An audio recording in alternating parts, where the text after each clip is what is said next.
తెలంగాణలో కాంగ్రెస్ బీజేపీ రెండు ఒకటేనని కలిసి పనిచేస్తున్నాయని మాజీ మంత్రి హరీష్ రావు ఆరోపించారు.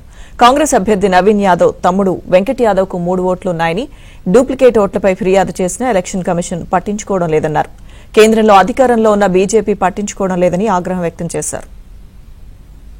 ఇవాళ బీజేపీ కాంగ్రెస్ రెండు ఒకటే.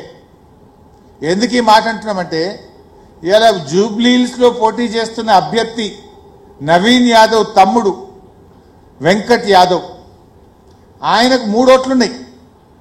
ఆధారాలతో సహా కాంగ్రెస్ అభ్యర్థి తమ్ముడికి మూడు చోట్ల ఓటు ఉంది జూబ్లీహిల్స్ లో. ఇది ఎక్కడిది అని మేము ఎలక్షన్ కమిషన్కి ఇచ్చాం, ఫిర్యాదు చేసినాం, కానీ దాని మీద యాక్షన్ లేదు. దాదాపు 25,000 ఓట్లు కొత్తగా నమోదైనాయి.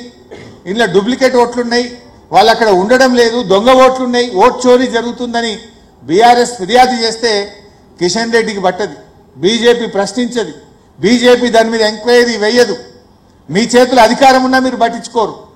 ఇద్దరు కలిసింది కనుకనే అది జరగదు. మరి రాహుల్ గాంధీ కూడా దేశమంతా బీహార్లో పోయి ఓట్ చోరీ అంటాడు. తెలంగాణ ఓట్ చోరీ గురించి రాహుల్ గాంధీ గారు మాట్లాడారు. అంటే ఇలా బీజేపీ కాంగ్రెస్లు తెలంగాణలో రెండు కలిసి ఉన్నాయి. ఇక్కడ ఇప్పుడు అసదుద్దీన్ ఓవైసీ గారు పోయి బీహార్లో ఆయన ఎన్నికల్లో నిలబడితే ఇదే కాంగ్రెస్ నాయకులు షబ్బీర్ అలీ గారు ఏమంటున్నారు, ఓవైసీ గారిని ఏ बीजेपी का बी टीम है अंटाడు. फिर तेलंगाना में कैसा बी टीम बना कांग्रेस का? बिहार में बीजेपी का बी टीम, तेलंगाना में कांग्रेस का बी टीम. एक ही पार्टी एक ही इलेक्शन में वहां बीजेपी का बी टीम कैसा बनता या कांग्रेस का बी टीम कैसा बनता? 2 ఏళ్లలోనే నీ పని చేశాను, నా ప్రభుత్వం ఇంత మార్పు తెచ్చింది, ఇది మా గుణాత్మకమైన మీ జీవితాల్లో తెచ్చిన మార్పు అని ఓట్లు అడగాలి.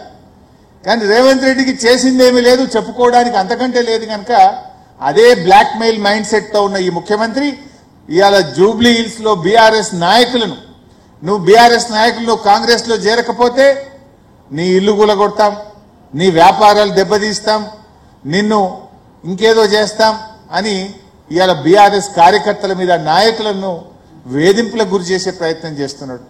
చివరికి ప్రజలతో కూడా ఏమంటున్నాడు, మీరు కాంగ్రెస్ కోటేయకపోతే మీ రేషన్ షాప్ బంద్ అవుతుంది, మీ పెన్షన్ బంద్ అవుతుంది.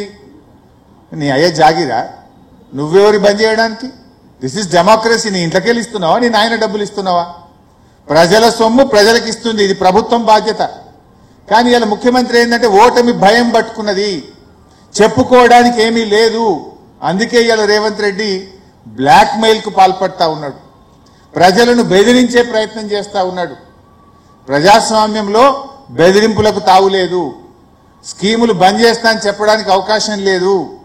ఇది కేవలం నీ ఓటమి భయంతో, ఫ్రస్ట్రేషన్తో ఇవాళ ముఖ్యమంత్రి గారు బ్లాక్ మెయిల్ కు పాల్పడతా ఉన్నాడు.